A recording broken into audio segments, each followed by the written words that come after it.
Vamos falar sobre redes sociais descentralizadas.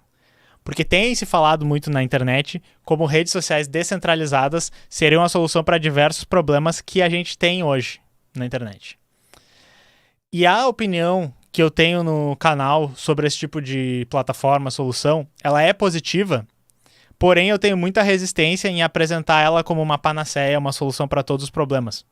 Mas eu quero conversar sobre isso, eu quero explicar para vocês isso aqui, quero abrir um debate, estou disposto a não ser convencido, porque eu já estou convencido de que é uma boa ideia, mas eu quero guiar o debate para coisas que eu acho que são mais interessantes, e daí realmente é para vocês colocarem o que vocês acham aqui, deixarem nos comentários o que vocês estão achando, para a gente trazer mais à tona esse assunto, porque eu acho que ele é cada vez mais importante de ser atuado em cima agora, ok? Então tomem isso como a primeira parte de uma conversa, e no futuro eu posso e quero me ater mais aos aspectos técnicos do que seriam as redes sociais descentralizadas, como funcionam os protocolos específicos e também casos reais de sua aplicação, tá? E daí, como ponto de partida, eu quero pegar essa notícia aqui para vocês. Centenas de subreddits estão considerando banir todos os links para o x.com. Em resumo, o que isso aqui está dizendo, tá? A moderação do Reddit, que é feita pelos próprios usuários, e ela é bem mais, assim, ostensiva, feita pelos usuários, do que numa plataforma como o Twitter. Eles se auto-organizam, eles têm suas próprias comunidades com as suas próprias regras. Levantou uma preocupação que eu acho que é muito válida. Vocês sabem, né? Eu famosamente estou sempre dizendo, fecha essa merda desse X. Eles levantaram essa ideia de que, assim, vamos proativamente banir o conteúdo do X, depois de que ficou claro que o Elon Musk é um nazista de merda. Já estava claro que faz pelo menos, sendo muito bonzinho, 1 ano, aquela rede é só um repositório de bobagem da extrema-direita. Eu digo para vocês, a gente deveria sair, mas eles disseram, não, nós vamos banir a gente de acessar esse tipo de coisa. E esse é o tipo de coisa que me faz pensar que seria interessante a gente ter numa internet descentralizada. Porque a descentralização que ocorre é uma descentralização da responsabilidade por algumas coisas, como, por exemplo, a moderação, o acesso para os usuários, tá? Então, eu quero, pensando nessa notícia como abertura, eu quero chegar nas implicações do que a gente poderia pensar de redes descentralizadas baseado nisso, ou seja, redes onde o controle ele está descentralizado para mais pessoas. Mas eu quero fazer um resumo antes do que seriam redes sociais descentralizadas. Notem que eu botei rede social porque eu estou pensando nesse tipo de plataforma que hoje a gente chama de rede social. Mas para começar a falar sobre isso, eu quero que vocês pensem em como a internet era planejada inicialmente. Tá? A internet era planejada para ser um espaço descentralizado de computadores, distribuído por diferentes localizações geográficas e sem garantia de acesso entre os diferentes computadores, né? A gente chama de nodos dessa rede. Então a gente tem 2 diagramas aqui, esse diagrama A aqui à esquerda e esse diagrama B aqui à direita. Alguém consegue me dizer, turma, qual é o diagrama que mostra uma rede centralizada? Sim, o diagrama A mostra uma rede centralizada, porque a gente tem esse nodo A aqui, onde todos os nodos estão conectados a ele, e daí se a gente imaginar que isso aqui é algum lugar onde a gente troca mensagens, para esse aqui, que eu estou apontando com o mouse, que está mais à esquerda, mandar para esse que está aqui à direita e embaixo, a mensagem teria que passar necessariamente por esse nodo do meio. Já a arquitetura B, por exclusão, nós sabemos que é uma arquitetura descentralizada, mesmo, né? E daí vocês vão me dizer, mas olha só, tem esse ponto no centro, tá? É por isso que eu gosto dessa foto, porque na realidade você vê que assim, nem todos os nodos estão ligados em todos os outros, embora por transitividade todo mundo passando por esse do meio pode chegar nos outros, né? Mas a gente vê que eles têm conexões entre si, eles não necessariamente estão todos ligados uns nos outros, e se a gente tirasse esse cara daqui, a gente ainda ia ter pequenos grupos que estão conectados entre si, tá? Então, uma rede descentralizada, se vocês podem estar imaginando uma rede de computadores, uma rede de pessoas, uma rede de qualquer tipo de grupo que a gente possa fazer, ela vai ter essa característica de que se a gente retirar um nodo do meio, ela ainda existe. Se a gente retirar esse nodo do meio, vocês podem ver que não existiria mais nenhuma conexão na rede A, tá? Todo mundo ia estar sozinho. Retirando esse nodo do meio, nós ainda ia ter 3 grupos aqui à esquerda, 3 grupos aqui à direita, embora entre si também eles tenham perdido a sua conexão, tá? O Ariel falou uma coisa que é interessante, que a segunda seria fracamente centralizada. Vocês podem dizer isso, tá? Mas o que eu queria dar só uma introdução ao conceito para vocês entenderem que a centralização é isso aqui, bem exagerado, né? Mas a gente tem níveis diferentes, tu tem razão. Uma coisa interessante sobre os sistemas descentralizados, e eu tô sempre chamando atenção para vocês sobre isso, porque para mim isso é muito fascinante e eu acho que a gente tem que prestar atenção, é que todos eles têm que seguir essa regra aqui, que o pessoal chama de teorema CAP, tá? CAP, que em português seria CDP, mas é de Consistency, Availability e Fault Tolerant Partition.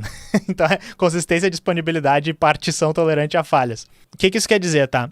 Quando um sistema descentralizado perder partes que ele está conectado, uma dessas 3 características aqui vai ser comprometida, ok? Eu posso dar um exemplo para vocês com a internet. Primeiro vamos ler cada uma dessas características. Consistência, quer dizer, cada leitura recebe uma escrita mais recente ou um erro. Isso quer dizer que se no nosso sistema, que é a internet, por exemplo, a gente perder acesso à internet, nossa Wi-Fi caiu, ok? Então, ou quando eu acessar teclas.soberana.tv, eu vou ver não consigo acessar esse site, pois você está desconectado da internet, que é um erro, ou a gente vai receber a escrita mais recente, que seria assim, eu acessei ontem, teclas.soberana.tv, o meu computador guardou esse conteúdo e ele disse assim, você está offline, mas está aqui um conteúdo antigo, ok? Isso que quer dizer consistência. Não vai ficar esperando para sempre, não vai, explodir teu computador, vai vir ou um erro ou uma informação antiga. Disponibilidade quer dizer o quê? Cada pedido recebe uma resposta sem erro, sem a garantia de que contém a escrita mais recente. Então isso aqui é o que eu acabei de dizer. Com consistência e disponibilidade, o sistema vai funcionar sempre assim. E partição tolerante a falhas quer dizer o quê? O sistema continua a funcionar apesar de um número arbitrário de mensagens serem descartadas ou atrasadas pela rede entre nós. Então, esse caso que eu falei para vocês, tá? É que assim, se a internet cair, quer dizer que eu não consigo mais acessar teclas.soberana.tv.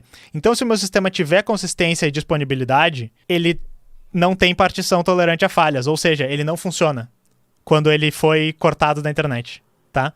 Mas então, o que eu tô querendo dizer? Se o nosso sistema trabalhar com partição tolerante a falhas, ou seja, ele trabalha mesmo que a gente esteja desconectado do sistema, e ele tiver disponibilidade, ele não vai ter consistência. Então, a leitura que a gente vai receber não vai ser a escrita mais recente ou um erro. Pode ser, por exemplo, que o nosso sistema fique tentando carregar e nunca chegue em nada. Ou se ele tiver a consistência, ele não vai ter a disponibilidade e daí a gente não vai, enfim, ter acesso ao sistema, basicamente. Então, assim, eu sei que é meio técnica essa coisa, mas eu sempre gosto de começar pela questão do teorema CAP para a gente entender que a descentralização, ela meio que não é mágica.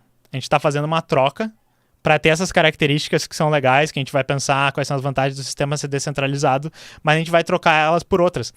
E a internet, ela é um sistema descentralizado, que nem eu disse para vocês. Então eu usei para vocês o exemplo de como funciona o teu navegador na internet quando a tua internet cai. Mas também tem um exemplo de, sei lá, se a nossa conexão com a internet numa região do Brasil cair, entendeu? Se a gente perder a conexão com São Paulo, Porto Alegre, a gente, na realidade, perde a conexão com, acho, os Estados Unidos e com a Europa, mas dependendo, a gente vai ter com todo mundo aqui dentro do Rio Grande do Sul. De repente, a gente vai ter a conexão que a gente tem direto com outros estados, depende de onde nossos cabos estão indo. E a internet foi pensada para momentos em que a gente não ia estar sempre conectado com todo mundo. Na realidade, quando a internet foi pensada e desenvolvida, a regra era que a gente ia estar mais desconectado do resto do mundo, mais isolado, mais bloqueado, do que a gente ia ter um fio ligando todos os computadores do mundo em todos os outros ao mesmo tempo, tá? Isso é importante para a gente mentalizar quando a gente está falando de redes descentralizadas. Só que assim, a gente sabe que na prática a internet hoje ela tá assim, ó. Tá, inclusive esse diagrama aqui, ele é bem bonzinho, colocando aqui, ó, um computador Windows acessando uma internet como essa coisa monolítica, onde a gente acessa o Zuckerberg, a gente acessa a Amazon, a gente acessa o Google, o Twitter, né, Snapchat, Telegram, e daí tem um outro Windows, tem aqui um celular com Android, tem aqui uma Alexa, tem aqui um Mac ou um celular com iOS, tablet, e daí eu digo, ó, tem 3 Linux, ó, Red Hat, CentOS e um Linux genérico aqui em cima. Está sendo muito boazinha, tem menos Linuxes acessando assim. Embora os servidores, em sua maioria, usem Linux, tá, seus nerdolas? Então não venham com essa. Mas então o que eu tô querendo dizer, a internet ela começou com a ideia de ser uma coisa parecida com esse diagrama B, mas hoje ela é um sistema extremamente centralizado. Talvez ela até se pareça mais, assim, na prática ela pareça com esse sistema B, porque na prática se esses poucos sites que centralizam tudo que a gente faz na internet, essas poucas empresas que centralizam tudo sumissem, a gente só ia ter pequenos, enfim, bolsões de computadores conectados. Ia ser basicamente inusável a internet. Mas então, quando a gente fala de plataformas descentralizadas hoje, o que a gente está falando? A gente meio que está falando da internet como ela era antigamente? Mais ou menos, tá? Eu vou dar o exemplo para vocês pensarem. Talvez se a pessoa é muito jovem, ela já não consiga entender esse exemplo, mas eu acho que ainda entende, que é um provedor de e-mail, ok?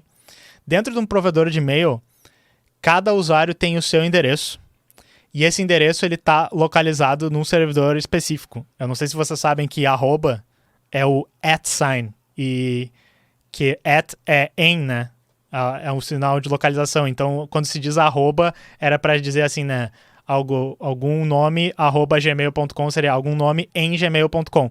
Então o e-mail sempre, o endereço dele sempre diz assim, esse usuário neste servidor. Por isso que a gente pode ter, por exemplo, tecnologia e classe @gmail, tecnologia e classe @hotmail, @terra, @protonmail. A gente pode ter em vários lugares, porque é o usuário mais o lugar onde o usuário está. Esse servidor, ou esse serviço, digamos, de provedor de e-mail, é o que guarda as mensagens que tu envia e as que tu recebe, e ele consegue se comunicar com todos os outros servidores, desde que eles falem o mesmo protocolo. Então, assim, o servidor, cada um pode ter as suas próprias regras, as suas próprias funcionalidades, pode se adaptar melhor ao que o usuário busca, ao que ele está querendo, pode ter um uso específico ali, porém, na hora de falar um com o outro, eles falam a mesma língua, e daí permite aos usuários, digamos, deixar suas coisas dentro ali daquele servidor, receber mensagens e coisas de outros servidores, e se quiser, pode usar um outro.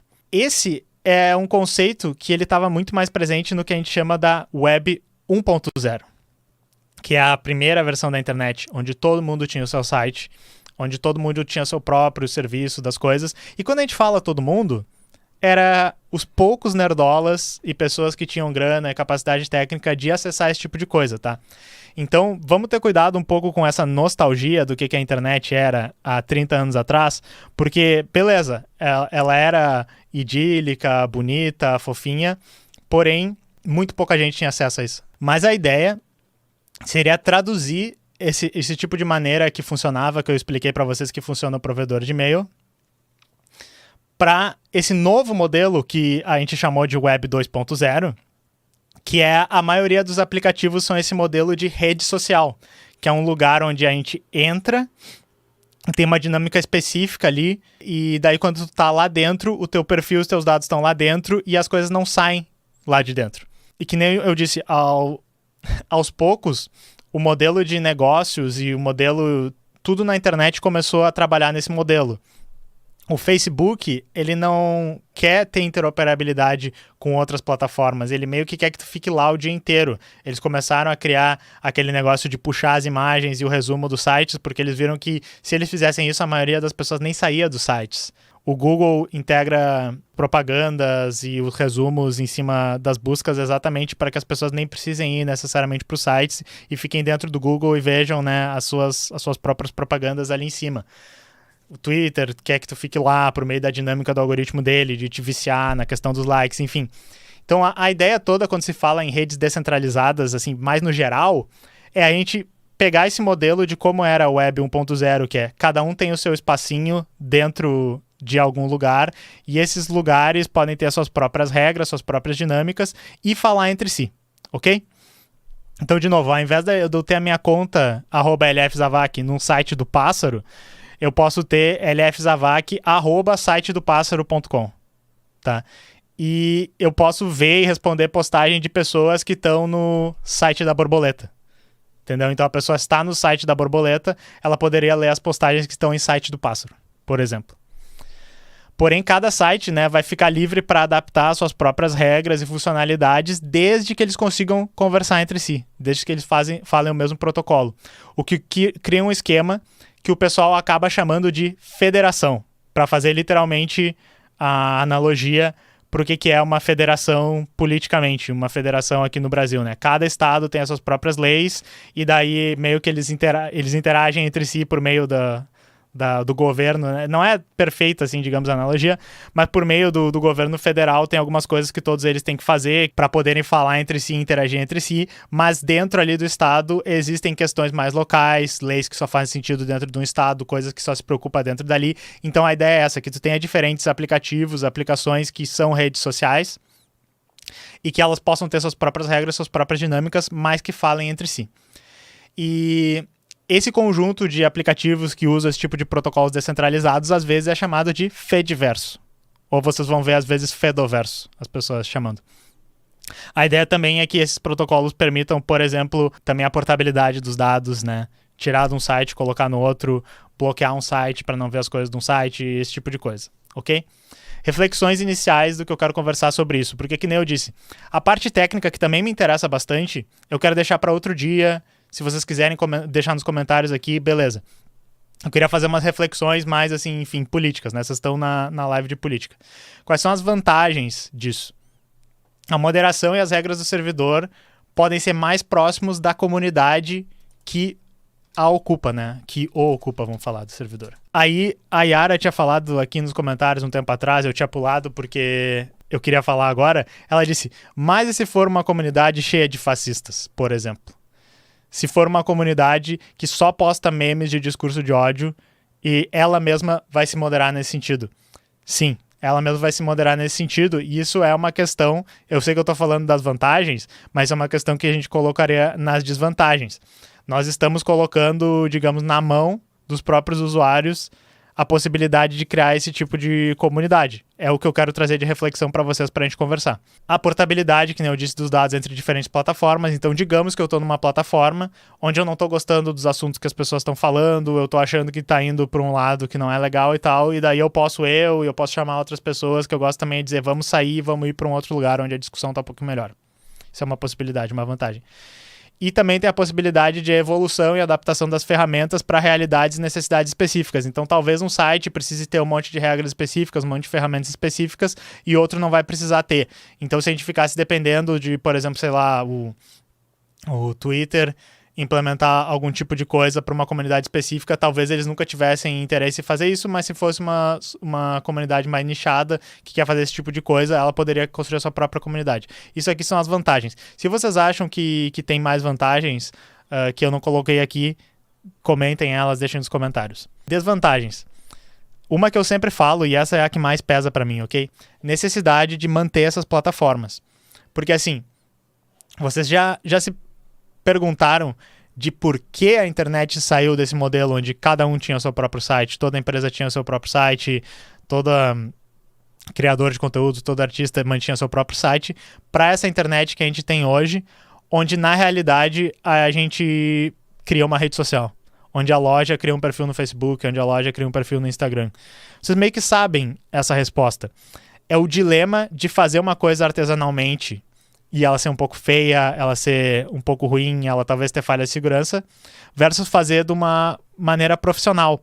E que nem eu disse para vocês, no sistema econômico onde a gente está, onde a reprodução desse sistema econômico depende das empresas lucrarem, da gente multiplicar o capital, existe uma profissionalização e uma abertura de novos mercados que tem a ver com o desenvolvimento dessas plataformas e a consolidação dessas plataformas. O que eu quero dizer? Se o Facebook ganhar dinheiro te dando um site que é muito mais fácil de criar do que criar o seu próprio, é meio que isso que aconteceu, tá? Então eu não quero parecer uma pessoa super liberal, capitalista, mas essa é a dinâmica do capitalismo, pessoal. Se é muito caro e muito difícil fazer nosso próprio site, e se uma empresa achou esse nicho, ela vai colocar esse nicho. Onde é que eu vou me diferenciar dos liberais aqui? Consequente centralização.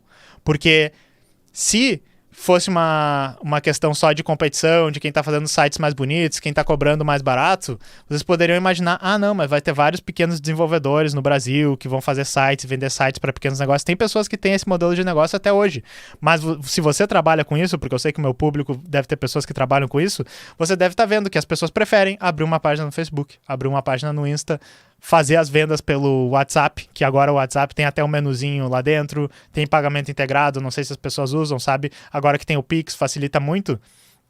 Então, esses nichos que existiam para fazer coisas meio artesanalmente ou até dar uma pequena profissionalizada, eles somem e centralizam em grandes plataformas. Centralizam no Facebook, centralizam no Google. O custo monetário e humano para manter essas plataformas, se a gente está imaginando assim, vou ter a minha própria rede social ou vou juntar com os meus amigos para ter essa própria rede social, eles escalam muito rápido e chega a um ponto que se a gente não tem o dinheiro para cobrir esse tipo de coisa, talvez a gente não consiga aguentar o burnout que é cobrir esse tipo de coisa, que é gerenciar uma plataforma que você é dono de todas as coisas, que você faz as regras e que você está lidando com problemas de moderação, com problemas de brigas interpessoais das pessoas. Isso é uma coisa que a gente tem que levar em consideração. E a privacidade dos dados. Por que eu boto aqui? Muitas vezes as pessoas dizem assim, olha, o Facebook vende nossos dados. O modelo de negócio de todas essas empresas é vender nossos dados. Vamos fazer as nossas próprias comunidades onde nós não vamos ter este modelo de negócio. Na realidade, vai ser gratuito. Só que daí a gente começa a esbarrar nesses dois primeiros pontos. A gente está querendo construir a coisa de uma maneira que é profissional, é descentralizada, que vai ter um custo monetário e vai ter um custo humano. Se o modelo de negócios, que é o mais bem sucedido no capitalismo, tem a ver com a privacidade, com quebrar a privacidade dos dados, com práticas antiéticas, será que a gente consegue fazer uma rede que tenha saúde financeira e tenha ainda todas essas características? E também a questão de que aí agora vocês têm que ter a responsabilidade pelos dados das pessoas e pela legislação do país, tá? Então eu coloco essas como as desvantagens, e essas são as desvantagens do que o pessoal sempre fala. Por que não junta alguns programadores e a gente faz uma rede onde a gente vai ter regras melhores, onde a gente vai ter dinâmicas melhores? A gente pode fazer isso. Não é que eu seja contra fazer isso, mas vocês entendem que esses são os problemas que a gente está lutando para resolver. O problema que a gente está lutando para resolver não é criar essas comunidades, é todo esse resto. Aí algumas mais reflexões que eu pensei. É inegável para mim, e eu acho que está ficando inegável para vocês, a necessidade de a gente superar o modelo de rede social centralizada que a gente tem hoje. E eu acho que não é só o pessoal de esquerda, comunista, que tem isso. Todo mundo odeia a maneira como as redes sociais estão aqui funcionando hoje. Todo mundo. Talvez a pessoa que não odeia seja o Mark Zuckerberg, que está ganhando muito dinheiro. Mas na realidade ele queria que banissem o TikTok, então também ele não está feliz. Mas eu quero que a gente pense, e se vocês voltarem essa live inteira aqui, vocês vão achar pistas de como esse modelo se estabeleceu até aqui. Então, se você está vendo esse corte no canal, pega os 4 últimos cortes, que foram toda essa live do dia 23 de janeiro, e eu trouxe reflexões de como eu acho que esse modelo se estabeleceu até aqui. As plataformas descentralizadas hoje, elas conseguem competir com as plataformas centralizadas? É a pergunta. Eu acho que não. Mas por que não? E daí eu estou sugerindo que esse porquê seja o tema de análise e discussão, e a gente acha essas soluções, porque eu acho que existe um potencial da gente substituir as redes sociais que a gente tem hoje, realmente, tá? Mas a gente tem que chegar na raiz desses problemas. As plataformas descentralizadas hoje, elas têm as ferramentas necessárias para lidar com esses problemas?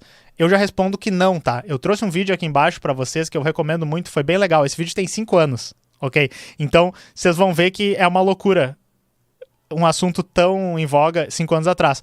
Mas isso aqui, esse cara fez uma pesquisa bem foda, entrevistando várias pessoas que mantêm essas comunidades sobre o que é a moderação dentro dessas plataformas. E tem uma atualização, inclusive, de como tá mais recentemente. Eu acho que não existem essas ferramentas hoje, tá? E daí eu poderia fazer a mesma pergunta. Por que não existem? Ok? A sociedade, ela tá num momento propício hoje para que essas plataformas se multipliquem? Eu acho que não também. Isso quer dizer que a gente não tem que fazer esse tipo de coisa? Quer dizer que a gente não tem que investir desse tipo de coisa? Não! Porque a sociedade também não está no momento propício para a superação do capitalismo, e eu estou aqui há quase 2 anos nesse canal, há mais tempo ainda junto com o Coletivo Soberana, tentando fazer agitação e propaganda para dizer, mas nós temos que criar esse momento propício, tá? Então não entendam isso aqui que eu tô dizendo para vocês como sendo desanimador, tá? Só que daí a pergunta que eu sempre faço, e eu acho que é a pergunta e conclusão que eu tiro que as pessoas tendem a não gostar muito. Onde o nosso trabalho de organização seria melhor utilizado para fomentar essas condições? Para mim, isso aqui é o cerne da discussão. Eu acho que existe um trabalho técnico muito importante que precisa ser feito para a criação e manutenção dessas plataformas. Existe. Porém, um trabalho de organização política e de criação do momento propício para que essas plataformas existam também é muito importante. Então, alguns exemplos que eu tiro da minha cabeça aqui, eu sugiro vocês pensem. Nós precisaríamos ter uma regulamentação das redes sociais que são centralizadas e que roubam nossos dados muito mais forte. Junto com essa centralização, deveria haver um incentivo do governo do nosso país e do governo dos outros países para que se criassem condições para existirem essas plataformas e serem mantidas essas plataformas. Isso é o quê? Dinheiro do governo, investimento do governo, fomento de desenvolvimento de profissionais, sabe? Que seja edital para que se criem as plataformas, sabe? Ministério das redes sociais descentralizadas, entendeu? E ao mesmo tempo pegar e dizer assim, olha, se a nossa plataforma aqui seguir as leis do Brasil e quiser bloquear todos os links para as redes do Facebook, ela pode fazer isso. Ou melhor, todas as plataformas que estão dentro desse modelo de rede social, de rede do Brasil, tem que bloquear os links para o Facebook, tem que bloquear os links para o X. Aí eu sei que eu já perco alguns liberais aqui que ficam falando, mas a internet é esse espaço aberto, onde a gente pode ver tudo e vocês querem bloquear. Não, pessoal, daí vocês vão ter que voltar e ver vários vídeos do canal, sabe? E ter essas discussões mais de por que eu acho que a internet hoje não é um espaço aberto. A internet que a gente tá dentro hoje não é uma internet aberta, não é uma internet livre. É na realidade essa foto que eu mostrei pra vocês, sabe? Tipo, imaginamos que a internet seja um universo gigante, sabe? A internet é tudo isso que você vê, Simba. Mas a gente tá aqui dentro. A gente tá aqui dentro, entendeu? E às vezes a gente foge um pouquinho, acha uma coisa meio estranha e tal. Às vezes a gente tem o nosso próprio computadorzinho, que tem todas as dificuldades e tal, mas a gente tá preso aqui dentro. Esse é o meu argumento. E daí fica a reflexão que eu quero saber de vocês. Que tipo de organização e trabalho seria melhor para fazer esse tipo de coisa? E que nem eu disse, pode ser que seja uma tarefa para o futuro, pode ser que seja uma tarefa para o futuro. Mas vamos pensar e vamos discutir, ok? E como eu sou uma pessoa muito prática, é por causa disso que quando as pessoas dizem vamos lá, vamos juntar uns 10 programadores e fazer essas redes sociais descentralizadas. Eu fico, será que esse é o melhor uso do nosso tempo? Pode ser que seja, me convençam que é, ok? E daí eu ia sugerir uma coisa. Eu não trouxe aqui nenhum nome de redes descentralizadas. Eu não falei do Mastodon, né? Que o Mastodon começou como o Twitter descentralizado, é a primeira gigante que criou esse protocolo. Há muito tempo atrás tinha o Diaspora, que eu nem sei se existe mais, que é um clone do Facebook, que usa esses protocolos, mas a gente tem o PixelFed, que é como se fosse um Instagram. A gente tem, enfim, o Reddit, que é o Lemmy, eu acho que provavelmente ele deve ser feito em cima do mesmo protocolo do Mastodon. Então, falem sobre essas redes, deixem a sua opinião sobre tudo isso que eu falei. E é isso aí, pessoal. Vou dar uma lida nos últimos comentários do chat. Desculpem se eu não consegui acompanhar muito, porque ou eu despejo aqui a minhas palestrinhas, ou eu leio todos os comentários, tá? O Melo falou, importantíssimo isso. Inclusive, a minha internet não gasta dados para usar o Zap e Facebook. Aí, quando acaba os dados, eu não consigo nem abrir o app da própria operadora para recarregar prioridades. Então, isso daí é a briga que a gente teve na época que o Marco Civil da Internet queria proibir esses contratos de zero rating, que eles falam, que é basicamente a discriminação de pacotes, que vai contra a neutralidade de rede, para que algumas empresas possam te dar a internet de graça. E qual é o argumento das pessoas? Não, pô, mas se o Facebook quer te dar a internet de graça, aceite a internet de graça do Facebook. E daí, inclusive, às vezes o argumento é, você quer que essas pessoas que só têm acesso à internet por dentro do Zap e que vendem os seus produtos dentro do Zap e que têm acesso às discussões dentro do Facebook não tenham acesso à internet agora? Você é um monstro. Sim, entendeu? O grande problema é que isso cria uma competição injusta do Facebook para com todas as outras empresas, porque eles conseguem te dar internet gratuita dentro dos aplicativos deles, ou seja, tu vai ficar dentro dos aplicativos deles ao invés dessa internet livre, descentralizada que tinha, sabe? Ó, o Lucas Rocha falou, aproveitar que a pauta da regulamentação da rede está no ar. Então, é exatamente por causa disso, a pauta que tá no ar, eu sinto agora, é tipo assim, putz, o Elon Musk é um nazista. O advogado do Zuckerberg disse que o Zuckerberg é um nazista, né? Eu não conheço o Zuckerberg, mas o advogado dele eu acho que conhecia um pouco melhor que eu. O advogado do Zuckerberg disse que ele é um nazista. Os bilionários todos, donos de todas as redes sociais, estão junto com o presidente, que também é um nazista. E daí o pessoal vai dizer, nossa, esses esquerdistas são foda, eles chamam todo mundo de nazista. Mas é que o Trump falou que os imigrantes estão poluindo o nosso sangue, o Trump falou que precisa expandir os Estados Unidos para dentro do espaço vital, entendeu? Quando o Elon Musk fez aquele gesto que parece muito um Sieg Heil, ele pode até ter se enganado, mas várias pessoas na plateia fizeram yeah, Elon!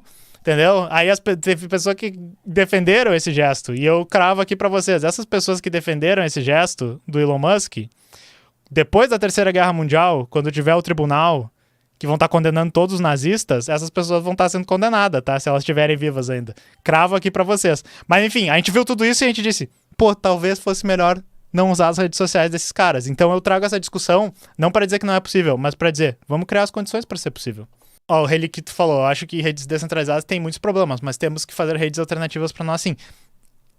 Perfeito, tá? Uma coisa que eu nem falei também. Tem um problema bem sério das redes descentralizadas, que assim, digamos, sem querer, eu visitei a casa do Reliquito Noob ali, e daí a gente tirou uma selfie na frente da casa dele e apareceu o número e a placa da rua, tá ligado? Aí eu postei na rede descentralizada. Aí eu tipo, postei a foto da casa do cara, deleto, né? Aí eu deleto do meu computador. Só que digamos que a gente já se conectou com uma instância de rede descentralizada, que os meus amigos pegaram essa foto e a foto foi pra lá. Aí a pessoa que pegou essa foto no computador nunca mais conecta na rede. Então, quando eu deletei a foto aqui, a minha instância não consegue avisar pra outra que é pra deletar o conteúdo lá. Que é a mesma coisa do e-mail. Tu não pode deletar um e-mail que tu mandou pra outra pessoa. Foi com Deus, tá ligado? Flecha lançada, não tem mais volta. Só que isso é uma coisa que tava resolvida, entre aspas, nas redes centralizadas. Se eu quero retirar um conteúdo que é meu, eu peço pra rede, a rede retira e retira pra todo mundo. Na rede descentralizada não funciona assim. Então a gente precisa ter uma mentalidade diferente. Esse é só um exemplo, entendeu? Mas tem outros problemas pra resolver. Sei lá, boiei um pouco nesse último assunto, mas uma coisa que eu sinto falta é a cultura de blogs, os joguinhos flash do site do Cartoon Network. Muita gente, tá? Tem essa nostalgia de que a gente pode chegar de volta nessa internet que não existe mais. Eu acho que como utopia, que utopia ruim, né? A gente tá ruim de utopia. Como um lugar pra chegar, essa sensação do que a gente tem que era a internet no início é boa. Mas eu sou resistente a dizer que a internet, do início da internet, ela realmente era tão boa assim, quanto a gente imaginava, entendeu? Então, é só isso que eu ia dizer, mas a ideia toda seria retornar a uma internet mais humana, onde a gente não tem toda essa comercialização, todos esses dados, todos esses feeds algorítmicos, entendeu? Então faz sentido isso. O Reliquito falou, tem um nicho de mercado na área das redes sociais. Tem, entendeu? Mas eu acho que tá cada vez mais difícil ocupar esse nicho. Se tu pensar agora, os donos das maiores redes sociais estão lá do lado do Trump, exatamente para dizer, nossos interesses econômicos aqui nós somos faixa do governo dos Estados Unidos. Então, para entrar e inovar nesse mercado, eu acho que é difícil. O Melo falou que a gente ainda tá com mais de um protocolo, acha que temos que chegar numa compatibilidade ou não. Essa coisa de compatibilidade de protocolo, principalmente quando é um treco grassroots, é sempre a parte mais difícil. Porque geralmente o que a indústria faz é que eles botam os burguês tudo, né, os donos da empresa, num board, e daí eles mandam os seus engenheiros, eles devem brigar lá, tem um arranca-rabo, e eles dizem, nós vamos usar esse. E daí pra sempre vai ter pessoas que vai dizer, mas o USB é um protocolo ruim, tinha aquele protocolo lá, não sei o que era melhor e tal, mas foda-se, todo mundo vai usar USB, tá ligado? Hoje, o Nathan falou um treco interessante, hoje o Meu Delírio soltou um episódio com um áudio de uma pessoa que já trabalhou com o Zuck, e disse que ele sempre foi assim, agora só está sendo de forma pública. Eu imagino que sim, Nathan, se vocês lembrarem, eu falei isso durante a minha live, quando a gente falou sobre o Zuck lá, os dois vídeos, né, sobre aquele que tá o comunista angelical contra 20 conservadores e o depois que a gente fala sobre censura no Facebook. Eu concordo, não ouvi esse episódio antes do Meu Delírio, vou ouvir amanhã, provavelmente. Deixa eu ver o que o Uriel falou, achei interessante. As ferramentas existem, mas as pessoas se condicionaram ao conflito e não migram. Tu diz entre as ferramentas de redes centralizadas, eu não sei, cara, porque assim, tudo que eu descrevi como sendo problemas que a gente tinha na internet antiga e por isso que a internet moveu para esse modelo centralizado, são impeditivos hoje ainda para a gente sair desse modelo, entendeu? Por isso que eu acho que questão passa um pouco pela política, e quando eu falo a política é de uma maneira bem materialista, dialética, marxista. O que eu quero dizer? Nós temos que construir uma realidade onde as redes sociais centralizadas elas sejam incompatíveis com a maneira como a gente está criando nossa realidade, tá? Então o que eu estou tentando dizer é que, tipo assim, a nossa realidade tem que ser uma realidade onde a gente tem essas redes sociais descentralizadas. E uma coisa que eu não disse, eu acho que mesmo com os problemas de moderação e de vai ter uma pessoa fascista lá dentro e tal, a gente tem que ter fé que as pessoas, num sistema mais justo, mais livre, vão conseguir se auto-organizar para resolver os problemas. Essa é a promessa que a gente tem, né? Não tentando ser muito utópico, que no comunismo, lá depois que a gente passar, né, o estágio de transição, a gente vai ter isso. A gente tem que ter fé nessa coisa. Mas o que eu digo, o que eu sempre falo para as pessoas, achar que a gente vai construir as plataformas e as plataformas vão modificar a sociedade, para mim é uma inversão da lógica. A gente tem que modificar a sociedade e essa nova sociedade vai nos ajudar a parir essas novas plataformas, a criar essas novas plataformas. E daí a dialética da questão é que talvez modificar a sociedade seja criar novas plataformas, talvez modificar a sociedade, nesse momento, dependendo da tua análise, seja entrar dentro das plataformas que existem e fazer agitação e propaganda, né, e trazer as pessoas lá, talvez seja outra coisa, seja ir pra rua e se organizar num partido, fazer ações de trabalho de base, entendeu? É isso que eu tô sempre tentando falar pra vocês, não quer dizer que não é, e nem nunca vai ser a solução, mas a gente precisa fazer análise. A gente precisa fazer análise e não dizer, vamos construir redes melhores. Porque tem essa análise de que as redes sociais estragaram o mundo. Meio que não foi as redes sociais que estragaram o mundo, entendeu? O capitalismo estragou o mundo. As redes sociais são uma peça que surgiu dentro desse sistema. A Yara disse, é muito difícil acreditar nisso quando basta um psicopata cedendo por poder e dinheiro subir no poder e fuder com toda a organização. Eu concordo. Mas se a gente ficar nessa mentalidade, que é o dilema do Pirula, né? Quando o Pirula perguntou pro Ian Neves lá, mas e se tiver um filho da puta no comunismo? Como é que a gente lida com isso? Enfim, a gente tem que lidar com isso. Eu acho que o desafio vai ser lidar com isso. Mas eu sinto que no capitalismo a gente não quer nem começar a pensar nesse desafio, entendeu? O pessoal tá pensando assim, como é que a gente maximiza o lucro? É assim? Beleza. Essa é a nossa missão, pessoal. GG, vamos pra casa e já era. Que pergunta, né, que o Wesley fez. Camarada, você olhando o histórico da internet, não via a live toda, qual seria o primeiro passo vindo da base? Cara, é que assim, pra mim o primeiro passo é a organização do movimento político forte que consiga fazer mudanças políticas no país. Tendo essa organização, a gente vai botar pessoas que são especialistas nas áreas técnicas e nas questões de rede social, e elas vão começar a trabalhar para resolver esses problemas que a gente tem. Mas eu acho que a organização política e a mudança política ela vem primeiro, tá? Porque se vocês procurar, toda vez que eu trago notícia aqui, reportagem, relatório para vocês, se tu pega especialista, eles geralmente falam, esse aqui é o problema das redes sociais, a gente podia resolver o problema da moderação assim, esse aqui é o problema das propagandas, esse aqui é tudo. Só que o elefante dentro da sala é a porra do capitalismo que cria todas essas dinâmicas. E daí eu fico dizendo aqui, pessoal, é palha, Facebook é palha, Twitter é palha, sabe, o Elon Musk é um nazista. E daí passa o tempo e essas coisas só continuam acontecendo. Então eu sempre tô tentando chamar a atenção pra atuação política, entendeu? Acho que é isso que é interessante, tá? O Pequi disse, no socialismo a gente tem a força para resolver. É dessa maneira que eu vejo. O socialismo real, que seria a nossa experiência socialista aqui no Brasil e em outros países, ela ia nos abrir a porta pra gente resolver esses problemas.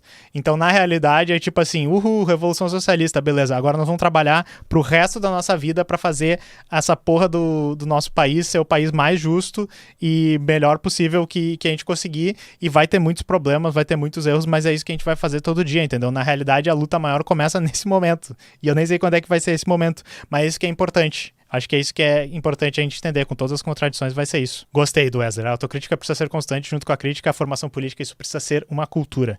Falou que nem o camarada Mao Zedong, né? Exatamente, depois da revolução que o trampo de verdade começa. Ninguém vai pra praia. Ninguém vai vender sua arte na praia. Aí que o trampo começa. Beleza, pessoal? Tô cansado pra caralho. Tô com calor. Muito obrigado por isso. Não acho, Gabriel. Eu acho que ele é central porque ele é o problema da ideologia burguesa. As redes sociais são meio que a ideologia burguesa atuando na gente, beleza? Valeu, pessoal. Muito obrigado. Vou ler aqui o poema de Lucas Rocha antes da gente ir embora. Ser gamer e programador é demais para minha saúde mental. O pessoal reclama 24 horas por 7 dias da semana dos problemas dessas coisas que são claramente problemas do capitalismo, mas sempre chegam numa outra conclusão tosca. A conclusão tosca é: se não tivesse tantas mulheres e minorias nos jogos, não existiriam problemas nos videogames. E o bug da CrowdStrike foi causado porque tem muita diversidade, equidade e inclusão na Microsoft. Falou, pessoal. Fiquem de boas.